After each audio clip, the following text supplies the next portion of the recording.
Welcome to another installation of Inputs and Outputs. I am Tyler Purcell, and recently here at KeyCode, we got our hands on Sony's FR7 cinematic PTZ camera. So the FR7 is part of Sony's cinematic line. Since launch, it's gone through a few changes. It was initially designed with reality and live TV in mind, but now we're seeing it used for broadcast applications, concerts, news, and major sporting events. You see, traditional PTZ cameras often compromise in image quality to maintain their small stature and simple setup. However, the FR7 integrates a full-frame image sensor with interchangeable lenses like Sony's Cinema FX6. It's capable of recording 10-bit 422 XAVC with log, just like a cinema camera. On the back panel, we have an Ethernet port, which is a standard RJ45. It supports IP streaming and PoE++ power over Ethernet. The HDMI port provides uncompressed video and up to 4K resolutions. The SDI port is a standard BNC connector for 3G HDSDI output.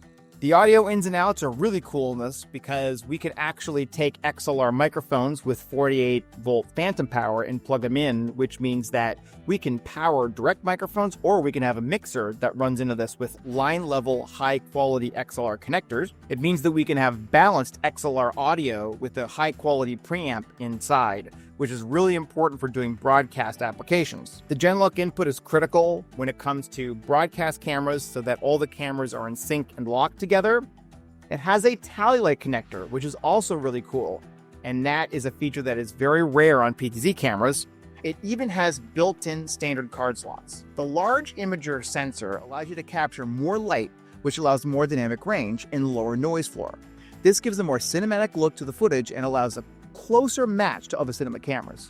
You see, the FR7 works great in overexposed and low-light environments, with the base ISO being 800 and being able to expand to 409,600, meaning that you could optimally shoot this in a mixed environment more than any other PTZ camera. Here, let's turn the lights off and see how much you can see. With this feature, I'd honestly say it makes lighting much easier in situations where you can be limited on what resources you have. The variable ND filter can seamlessly switch between different levels without needing to physically change a filter, allowing you to adapt quickly to changing lighting conditions without compromising in image quality.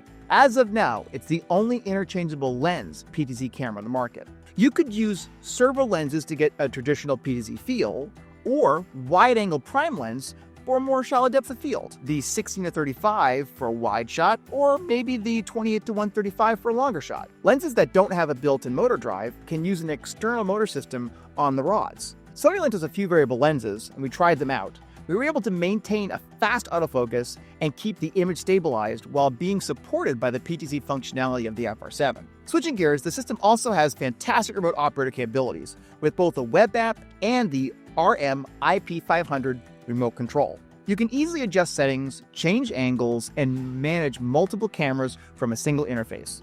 Some of those features include presets for quickly adjusting cameras on the fly, manual automatic camera movement control, including camera trace, which allows the user to program repeatable moves.